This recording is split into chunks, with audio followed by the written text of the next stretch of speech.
लोकसभा और विधानसभा का चुनाव एक साथ कराना पॉसिबल नहीं है, क्योंकि इसके कई कारण हैं। लेकिन सबसे पहले ये समझिए कि आखिरकार केंद्र सरकार लोकसभा और विधानसभा का चुनाव एक साथ क्यों कराना चाहती है। सबसे पहले तो वर्तमान में जो बीजेपी की सरकार केंद्र में है, इसने 2014 का लोकसभा चुनाव लड़ते समय ही अपने घोषणा पत्र में ये लिख दिया था कि अगर बीजेपी सरकार सेंटर में आती है तो बीजेपी जो है लोकसभा और विधानसभा का चुनाव एक साथ कराने का प्रयास करेगी। और आप सभी को पता है कि वर्तमान में सेंटर में बीजेपी की सरकार है और अभी कुछ ही दिन पहले ये घोषणा किया गया है कि इसी महीने यानी 18 सितंबर से जो है संसद का विशेष सत्र चलेगा, जिसके बाद ये कयास लगाया जा रहा है कि हो सकता है कि संसद के विशेष सत्र में लोकसभा और विधानसभा का चुनाव एक साथ कराने के लिए नियम कानून बनाया जाएगा। और तब से ही जो है ये विषय जो है लोकसभा और विधानसभा का चुनाव एक साथ कराने को लेकर पूरे देश में जो इसकी चर्चा चल रही है। तो आज हम इसको जो है अच्छे से एनालिसिस करते हैं, अच्छे से समझते हैं। सबसे पहले जो लोग भी लोकसभा और विधानसभा का चुनाव एक साथ कराने का सपोर्ट करते हैं,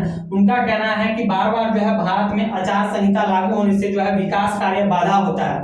आचार संहिता कहने का मतलब ये हो गया कि जब भी चुनाव होता है या लोकसभा का चुनाव होता है या फिर किसी राज्य में विधानसभा का चुनाव होता है, तो जो चुनाव आयोग है चुनाव से एक महीने पहले आचार संहिता को लागू कर देती है। कहने का मतलब ये होगा कि मान के चलिए कि अगले महीने उत्तर प्रदेश में विधानसभा का चुनाव है, तो अब चुनाव आयोग क्या करेगी कि उत्तर प्रदेश में अगले महीने चुनाव है तो इस महीने जो है आचार संहिता को एक महीने पहले या 1.5 महीने पहले आचार संहिता को लागू कर देगी। अब जैसे उत्तर प्रदेश में आचार संहिता लागू हो जाएगा, जो उत्तर प्रदेश की जो वर्तमान सरकार होगी वो उत्तर प्रदेश में किसी प्रकार की नई योजना या फिर नई भर्ती को नहीं लागू कर सकती है। यानी एक महीने जब तक आचार संहिता लागू रहेगा या फिर 1 महीने या फिर 1.5 महीने जब तक उत्तर प्रदेश में आचार संहिता लागू होगा, तब तक यहाँ उत्तर प्रदेश की सरकार यहाँ पर किसी प्रकार की कोई विकास कार्य या फिर कोई नई योजनाएं नहीं लागू कर सकती या फिर नई भर्ती लागू नहीं कर सकती है। पुराना जो भी विकास कार्य है वो चलता रहेगा, लेकिन नई योजना या फिर नई भर्ती जो है लागू नहीं कर सकती है। इसी प्रकार जब लोकसभा का चुनाव होता है तो उस समय भी जो है आचार संहिता लागू कर दिया जाता है। उस समय सेंट्रल गवर्नमेंट है जो किसी प्रकार की नई योजना या फिर नई स्कीम या फिर नई भर्ती को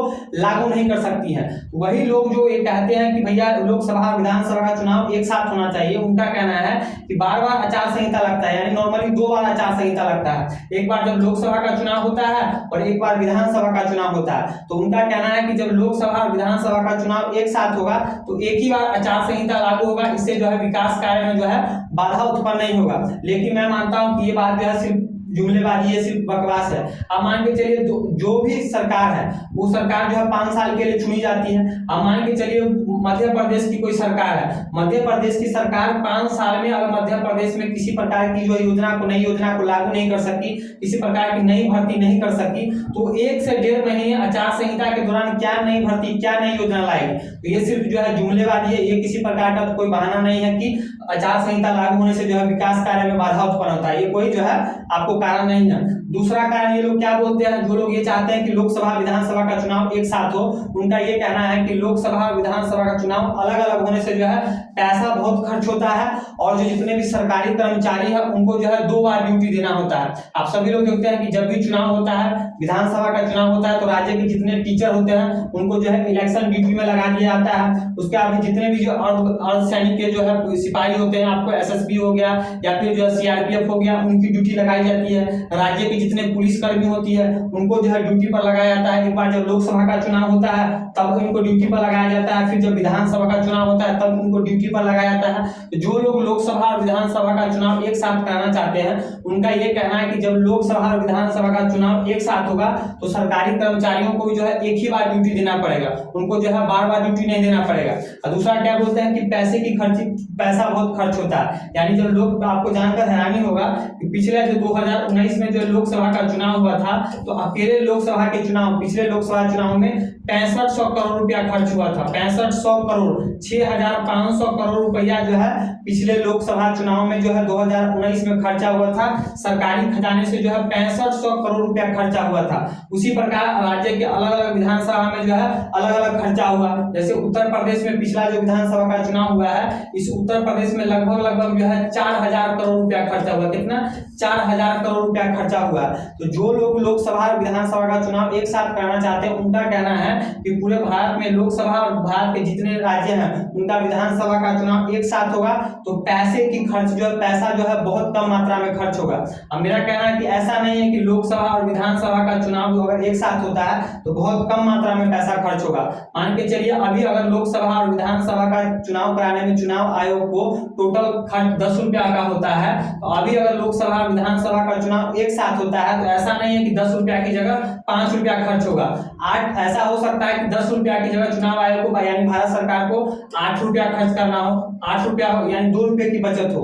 यानी मान के चलिए अगर लोकसभा का चुनाव पूरे भारत में भी होता है और भारत के जितने राज्य है उसका भी चुनाव एक साथ होता है, तो ऐसा नहीं है कि जो है आपको जो है मशीन, आपको ईवीएम मशीन एक्स्ट्रा खरीदना पड़ेगा।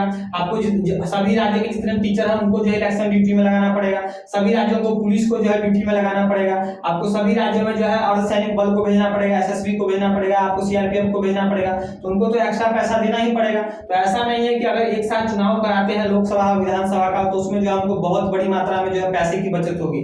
हाँ, जहां अभी 10 रुपया खर्चा होता है वहां हमको जो है 8 रुपया का जो है खर्चा होगा। ये बात समझ गए।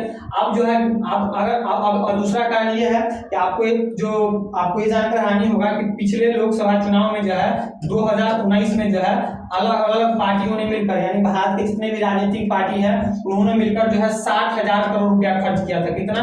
6,000 नहीं, 60,000 करोड़ रुपया खर्च किया था। तो बहुत से लोग ये है इस बात से चिंतित हो जाते हैं कि भैया 2019 के चुनाव में 60,000 करोड़ रुपया खर्च हो गया, यानी 60,000 करोड़ रुपया भारत का जो है बर्बाद हो गया।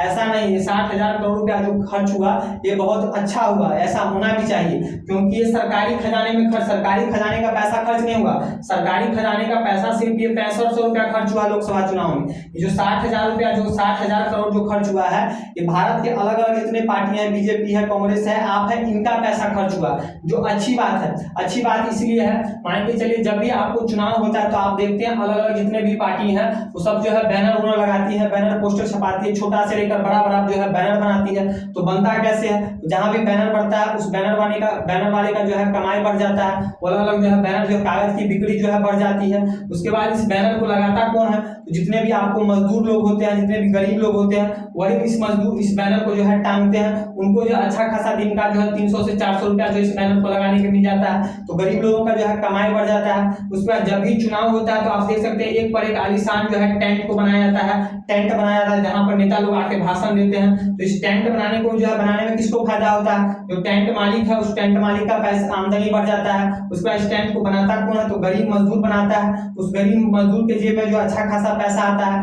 बांस का बिक्री बढ़ जाता है, क्योंकि इस टेंट में जो है अच्छे खासे बांस का प्रयोग होता है। वैसे लोहे का भी उपयोग होता है लेकिन बांस का भी जो है बहुत बड़ी मात्रा में उपयोग होता है, तो बांस का बिक्री बढ़ जाता है। तो गरीब हो गया, मजदूर हो गया, किसान हो गया, उस सबका जो है जेब में पैसा जाता है। उसके बाद अगर हम बात करें तो आप देखते हैं कि चुनाव के समय जितने भी अलग अलग पार्टियां, चाहे बीजेपी हो गया या फिर कांग्रेस हो गया या फिर आप हो गया, वो अपने अपने ब्रांड यानी अपने अपने पार्टी का नाम का जो है टी शर्ट जो है गरीब लोगों को बांटता है। तो टी शर्ट आता कहाँ से, टी शर्ट कंपनी में ऑर्डर दिया जाता है, उस कंपनी का बिक्री बढ़ जाता है। उसका गरीब लोगों के पास एक टी शर्ट जाता है, टी शर्ट वो लोग लेके जो है एक साल तक जो है पहनते रहते हैं। और सबसे बड़ी बात क्या है कि जो कंपनी का जो टी शर्ट बिकता है तो उस कंपनी के पास पैसा जाता है, वो कंपनी जो है टैक्स के रूप में पैसा किसको देता है, तो भारत सरकार को देता है। उसके बाद हम बात कर लें जब भी चुनाव होता है तो उस समय जितने भी अलग अलग पार्टी के कार्यकर्ता होते हैं जो भी उनके साथ साथ घूमते रहते हैं, उनको जो होटल में ले जाके जो बढ़िया बढ़िया खाना खिलाया जाता है, लीजिए चपाती खाइए, पनीर खाइए। तो होटल मालिकों का जो है अच्छा खासा उनके पास पैसा आता है। तो ऐसा नहीं है कि जो 60,000 करोड़ जो पिछले जो साल 2019 के लोकसभा चुनाव में जो खर्चा हुआ था ये भारत से बाहर चला गया। ये 60,000 करोड़ हमारे भारत में ही घुमा, यानी इधर से उधर गया, उधर से उधर गया। तो ऐसे में क्या हुआ कि पैसा जो इन राजनीतिक पार्टियों के पास जो पैसा जमा हुआ था ये पैसा जो है गरीब लोगों के पास पहुंच गया, जो अच्छी बात है। अब मान के चलिए अगर ये 60,000 करोड़ रुपया खर्चा नहीं होता तो ये पैसा कहाँ जाता, ये सभी अपने अलग अलग पार्टियों के पास ये पैसा होता है। फिर ये पैसा क्या करते, ये बाहर से बाहर जाकर जो है स्विस बैंक में इसको जो है एफडी करते, वहां से अच्छा खासा इनको जो है इनकम क्या कहते हैं टैक्स वो मिलता, ब्याज मिलता, उनका आमदनी बढ़ता। लेकिन अभी क्या है, ये पैसा जो है लोगों को जो है वोट के लुभाने के लिए, प्रचार करने के लिए जो है लोगों में पैसा खर्च करते हैं, जिससे जो है भारत में ये पैसा घूमता रहता है। तो ये अच्छी बात है, बात को समझ गए। अब अगर मान के चलिए अगर चुनाव आयोग अभी लोकसभा और विधानसभा का चुनाव एक साथ कराती है तो सबसे बड़ी बात प्रॉब्लम यह है कि चुनाव आयोग को अभी जो है लगभग ऐसा माना जा रहा है कि लगभग लगभग जो है 12,000 एक्स्ट्रा जो है ईवीएम मशीन, 12,000 जो है एक्स्ट्रा ईवीएम मशीन, 12 से 13,000 एक्स्ट्रा, तो 12 से 13,000 जो है आपको एक्स्ट्रा ईवीएम मशीन खरीदना पड़ेगा। और उतना ही लगभग 13,000 जो है वीवीपीएटी मशीन खरीदना पड़ेगा। वीवीपीएटी मशीन कहने का मतलब ये हो गया कि ईवीएम मशीन में तो आप लोग वोट डालते हैं कि हाँ हमने इस पार्टी को वोट डाल दिया, उसके बाद इस वीवीपीएटी मशीन में आपको उस पार्टी का जो है छाप आ जाता है, यहाँ पर छाप आ जाता है कि हाँ आपने इस पार्टी को वोट दिया, कांग्रेस को दिया, बीजेपी को दिया, उसका चिन्ह आ जाता है, तो आप श्योर हो जाता है कि हमारा वोट जो है सही जगह गया है। तो अगर अभी आपको चुनाव आयोग लोकसभा और विधानसभा का चुनाव एक साथ कराती है, तो चुनाव आयोग को एक्स्ट्रा जो है जितना अभी चुनाव आयोग के पास ईवीएम मशीन चाहे वीवीपीएटी मशीन है, उससे एक्स्ट्रा 13,000 एक्स्ट्रा जो है आपको एक्स्ट्रा ईवीएम मशीन और 13,000 एक्स्ट्रा वीवीपीएटी मशीन खरीदना पड़ेगा। और इस एक जो है आपको क्या कहते हैं ईवीएम मशीन का दाम जो है आपको 17,000 रुपया, कितना 17,000 रुपया। और इसका भी वीवीपीएटी जो मशीन है इसका भी दाम, एक मशीन का दाम जो है आपको 17,000 रुपया है। तो आप लोग कैलकुलेशन कर लीजिए, या 13 या 12 जो फिर 12 ही मान लीजिए, 12 12 24 लाख, यानी 24 लाख इंटू 17, 24 लाख इंटू 17। मेरा मैथ तो कमजोर है, लेकिन आप लोग कैलकुलेशन करके देख लीजिएगा कि कितना बड़ा रकम ये आएगा। तो अभी जो है भारत सरकार को इतना पैसा इन्वेस्ट करना पड़ेगा इसको मशीन को बनाने में। और सबसे बड़ी बात, इस मशीन को अगर बनवाती है भारत सरकार चाहे चुनाव आयोग, तो इस मशीन को बनाने में जो है 1 साल से ज्यादा का समय लग जाएगा, 1 साल से ज्यादा का समय लग जाएगा। और आप सभी को पता है कि अप्रैल मई के महीने में जो है चुनाव कराना है, तो अभी 7 8 9 महीने बच ही गया है। अब मान के चलते हैं कि भारत सरकार गुप्त रूप से चाहे चुनाव आयोग जो है गुप्त रूप से इस मशीन को बनवा रही हो या फिर बन के तैयार भी हो गया, लेकिन सबसे बड़ी प्रॉब्लम क्या है लोकसभा और विधानसभा चुनाव कराने में, अब इसको समझिए। मान के चलिए जब 2024 में आप सभी को पता है कि लोकसभा का चुनाव है, अब मान के चलिए 2024 के चुनाव में लोकसभा और भारत के जितने भी विधानसभा के चुनाव है सभी एक साथ होता है। अब उसमें मान के चलिए लोकसभा में 2 प्रमुख पार्टी है, एक पार्टी का नाम हम ले लेते हैं कलवा ले लेते हैं, किसी पार्टी का हम नाम लेंगे तो आप लोग कहिएगा कि उसी का सपोर्ट है। तो एक पार्टी हम लेते हैं कलवा, एक पार्टी हम ले लेते हैं उजड़की, उजड़की को ले लेते हैं। अब मान के चलिए दोनों पार्टी जो है लोकसभा चुनाव के लिए प्रमुख है, इसमें से हम किसको जिता दें, इसमें से हम उजड़की को जिता देते हैं ताकि हम थोड़ा उज्जवल है, तो उज्जवल को जिता दिए। तो उज्जवल जो है लोकसभा का चुनाव जीत गए, उसका सेंटर में जो है सरकार बन गया। अब मान के चलिए हम किसी राज्य को लेते हैं, विधानसभा उत्तर प्रदेश को लेते हैं। अब उत्तर प्रदेश में जो है 3 प्रमुख पार्टी है, एक पार्टी हम लेते हैं ए है, एक पार्टी बी है और एक पार्टी का नाम सी है। इसमें क्या है कि बी और सी मिलकर जो है गठबंधन करके चुनाव लड़ते हैं और ए अकेले चुनाव लड़ता है। अब मान के चलिए बी और सी पार्टी जो है गठबंधन करके यहाँ पर उत्तर प्रदेश में चुनाव जीत जाती है। चुनाव जीत जाती है तो इलेक्शन कब हुआ, 2024 में हुआ। तो आप सभी को पता है कि हमारे संविधान में प्रावधान किया गया है कि लोकसभा का कार्यकाल भी 5 साल का होगा और विधानसभा का कार्यकाल भी जो है 5 साल का होगा। जब 2024 में उत्तर प्रदेश में चुनाव हुआ तो दोबारा चुनाव कब होगा उत्तर प्रदेश, चाहे लोकसभा का जो चुनाव कब होगा, तो वो आपको 24 से 5 29 में चुनाव होगा, यानी 29 से पहले जो है चुनाव नहीं हो सकता है। तो अब मान के चलिए बी और सी पार्टी ने जो उत्तर प्रदेश में सरकार बनाया था, किसी कारणवश बी और सी में किसी कारणवश जो है मनमुटाव हो गया और बी और सी पार्टी का जो है गठबंधन टूट गया। अब जो ए पार्टी जो तो उत्तर प्रदेश में था, ए पार्टी का बी से भी नहीं बनता है, विचारधारा इन दोनों का अलग है, ए का बी से भी अलग विचारधारा और सी से भी इनका नहीं बनता है। तो यहाँ तीनों पार्टी मिलकर जो है यहाँ पर सरकार नहीं बना सकती है। अब यहाँ गठबंधन कब टूटा, तो मान के चलिए 2026 में टूट गया, 26 में यहाँ गठबंधन टूट गया। तो अभी जो है यहाँ पर कितने साल और सरकार को चलाना चाहिए था, 3 साल, क्योंकि इलेक्शन कब होगा 29 में होगा। तो अब क्या होगा, तो अब क्या होगा, यहाँ पर राष्ट्रपति दोबारा तो इलेक्शन हो ही नहीं सकता, क्योंकि हमने क्या नियम बना दिया है कि लोकसभा विधानसभा के चुनाव एक साथ होना चाहिए। तो अब ऐसे कंडीशन में क्या करेगा, ऐसे में सेंट्रल गवर्नमेंट क्या करेगी, आर्टिकल 356 का प्रयोग करके उत्तर प्रदेश में क्या लगा देगी, राष्ट्रपति शासन को लगा देगी। क्या लगा देगी, राष्ट्रपति शासन को लगा देगी। अब 3 साल तक उत्तर प्रदेश में क्या रहेगा, राष्ट्रपति शासन लगा रहेगा, यानी 3 साल तक जो है उत्तर प्रदेश का जितना राज्य सरकार के जितना पावर है वो किसके पास चला गया, सेंट्रल गवर्नमेंट के पास चला गया। तो ऐसे में जो हमारे संविधान में जो आपको संघीय ढांचा जो हमारा बना हुआ है, केंद्र का अलग काम है, राज्य का अलग काम है, उससे तो बकवास हो गया, क्योंकि ऐसे तो कई राज्यों में हो सकता है। मान के चलिए मध्य प्रदेश में भी ऐसा स्थिति उत्पन्न हो सकता है, राजस्थान में भी ऐसा स्थिति बन सकता है, बिहार में भी ऐसा स्थिति बन सकता है। मान के चलिए 2024 में लोकसभा और विधानसभा का चुनाव एक साथ तो हमने करवा दिया, लेकिन आप सभी जगह तो ऐसा नहीं कि किसी एक ही पार्टी का सरकार होना, सब जगह कई जगह गठबंधन करके बना, कई जगह ये गठबंधन करके नहीं बना। हो सकता है कि मध्य प्रदेश का जिस पार्टी का गठबंधन बना था उस पार्टी में जिस पार्टी में गठबंधन बना था उसमें मनमुटाव हो गया, वहां पर टूट गया। कोई पार्टी ऐसी नहीं है जो मध्य प्रदेश में सरकार बना सके। यहाँ पर तो जो है आपको आर्टिकल 356 लगा के जो है राष्ट्रपति शासन लग जाएगा, यहाँ का सारा पावर कहाँ चल जाएगा, सेंट्रल गवर्नमेंट के पास चल जाएगा। ये तो भाई हमारे संविधान के साथ मजाक हो जाएगा। तो इसीलिए हमको लग रहा है कि ये जो आपको एक देश और एक चुनाव वाला जो बात चल रहा है ये पॉसिबल नहीं है। अब ऐसा नहीं है कि हमारे देश में पहले ऐसा प्रावधान नहीं था कि एक साथ चुनाव नहीं होता था, लोकसभा विधानसभा का चुनाव। आप सभी को पता है कि 1947 ईस्वी में हमारा देश आजाद हुआ। आजाद होने के बाद 1952 में हमारा देश में जो है प्रथम चुनाव हुआ था, 1952 ईस्वी में। तो 1952 ईस्वी में जो प्रथम चुनाव हुआ था, तो 1952 में भारत का लोकसभा और भारत के जितने राज्य हैं उस समय के जितने राज्य थे उन सभी का विधानसभा का चुनाव एक ही साथ हुआ था। यानी भारत के जितने राज्य उस समय थे और लोकसभा सभी का चुनाव 1952 में एक ही साथ हुआ था। 1952 में जब चुनाव हुआ तो कार्यकाल कितने साल का होगा, 5 साल का। तो 52 और 5 कितना हो गया, 1957। फिर 1957 में जब चुनाव हुआ तो 1957 में फिर से भारत में लोकसभा और विधानसभा का चुनाव एक ही साथ हुआ था। लेकिन 1957 में क्या गड़बड़ हो गया, 1957 में केरल में क्या हो गया कि क्षेत्रीय पार्टी सीपीआई का सरकार बन गया। कांग्रेस पार्टी का सरकार नहीं बना, कम्युनिस्ट पार्टी ऑफ इंडिया का सरकार बन गया 1957 में। तो 1957 में जब लोकसभा और विधानसभा का चुनाव हुआ तो 1957 और 5 कितना हो गया, 60 और 62। दोबारा चुनाव कब होगा, 1962 में चुनाव होगा।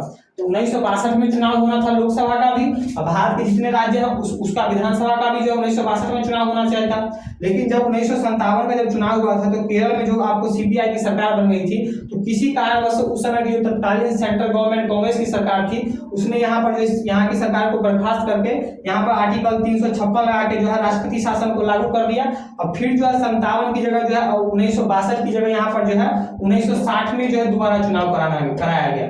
यानी यहाँ पर जो परंपरा चल रहा था लोकसभा विधानसभा का चुनाव एक साथ कराने का 1960 में टूट गया, क्योंकि चुनाव कब होना था, 1962 में होना था। लेकिन 1960 में अकेले जो है केरल में जो विधानसभा का चुनाव कराया गया और लोकसभा और विधानसभा का चुनाव जो कराने का परंपरा था वो जो है यहाँ पर आके जो है टूट गया। उसके बाद ऐसी स्थिति जो है पूरे भारत के अलग अलग राज्यों में बन गई। अधिकांश राज्यों की स्थिति ऐसे ही होगी जिसका 1967 आते आते तक 1967 आते तक पूरे भारत के अधिकांश राज्यों में ऐसी स्थिति बन गई। वहां के अधिकांश राज्यों को विधानसभा को समय से पहले भंग कर दिया गया और 1967 के बाद जो है लोकसभा और विधानसभा का चुनाव जो है सेपरेट कर दिया गया। और 1967 से लेकर आज तक भारत में जो है लोकसभा और विधानसभा का चुनाव जो है अलग अलग होता आ रहा है। तो लोग अभी कई लोग ये सोच रहे हैं कि भैया पहली बार भारत में ऐसा होने जा रहा है। तो अगर भारत सरकार ऐसा कर देती है, केंद्र सरकार या फिर चुनाव आयोग लोकसभा का चुनाव लोकसभा और विधानसभा का चुनाव एक साथ करवाती है, तो आपको क्या लगता है उसका फ्यूचर होगा? नहीं, फ्यूचर नहीं हो सकता है। क्योंकि 1952 में जब प्रथम चुनाव हुआ था तो उस समय भाई कांग्रेस पार्टी एक सिंगल पार्टी सरकार थी। लोग जो है भारत के जितने भी उस समय के लोग थे वो कांग्रेस पार्टी को ही जानते थे। उस समय कोई क्षेत्रीय पार्टी उतनी थी नहीं, इस कारण लोगों के पास ज्यादा ऑप्शन नहीं था। लोग जो है सेंटर में भी जो है आपको कांग्रेस को चुनती थी और राज्य में जो है कांग्रेस को चुनती थी। लेकिन आज क्या है कि सभी राज्यों में जो है अलग अलग क्षेत्रीय पार्टी है। लोग जो है सेंटर में किसी और पार्टी को चुनना चाहती है और स्टेट में किसी और पार्टी को चुनना चाहती है। जैसे बिहार का मान के चलिए, बिहार में जो है कई पार्टी क्षेत्रीय पार्टी है, जैसे जेडीयू ले लीजिए, आरजेडी ले लीजिए, लोजपा ले लीजिए और कई क्षेत्रीय पार्टी है। तो अभी के लोग में क्या है कि आपको स्टेट में जो है गठबंधन की सरकार बनती है और गठबंधन जो हो सकता है कि बीच में मनमुटाव के कारण वो गठबंधन टूट जाता है और टूटने के बाद किसी पार्टी में जो है बहुमत रह ही नहीं पाता है कि उस राज्य में सरकार बन जाए। तो ऐसे में अगर हम लोकसभा और विधानसभा का चुनाव एक साथ करवाते हैं तो अब यहाँ का जो तेलंगाना का अगर सरकार टूट गया, विधानसभा पहले से भंग हो गया, किसी कारण से यहाँ का गठबंधन टूट गया, तो यहाँ का जो सब पावर कहाँ चल जाएगा? सेंट्रल गवर्नमेंट के पास चल जाएगा। तो हमारा जो संघीय ढांचा वाला जो प्रावधान है वो तो बेकार हो गया। तो हमको नहीं लगता है कि भैया अगर ये जो है व्यवस्था जो टिक पाएगा। तो हम लोग देखते हैं 18 तारीख से जो है संसद का विशेष सत्र चलने वाला है। ऐसा नहीं है कि संसद के विशेष सत्र में यही नियम बनाया जाए कि लोकसभा विधानसभा का चुनाव एक साथ हो, और हो सकता है कि और कोई जो है और किसी विषय के लिए जो है संसद का विशेष सत्र बुलाया गया हो। लेकिन लोगों में अभी ये कयास चल रहा है कि जो है संसद के विशेष सत्र में यही बनेगा कि लोकसभा और विधानसभा का चुनाव एक ही साथ हो। तो हमको अब देखिए जैसा होता है। लेकिन अभी तक का जो सिचुएशन है उस सिचुएशन के अनुसार अभी तक जो हमारे संविधान में प्रावधान है उस प्रावधान के अनुसार जो कंडीशन बन सकता है वो मैंने आपको बताया। तो आप लोग समझ गए होंगे। अगर वीडियो अच्छा लगा होगा तो इस वीडियो को ज्यादा से अपने दोस्तों के साथ शेयर कीजिएगा ही कीजिएगा। और मेरे चैनल जो है शुभम दुबे को जो है सब्सक्राइब कर लीजिएगा, बेल आइकन को क्लिक कर लीजिएगा। आज के लिए इतना ही, मिलते हैं नेक्स्ट वीडियो में नए टॉपिक के साथ। तब तक के लिए जय हिंद।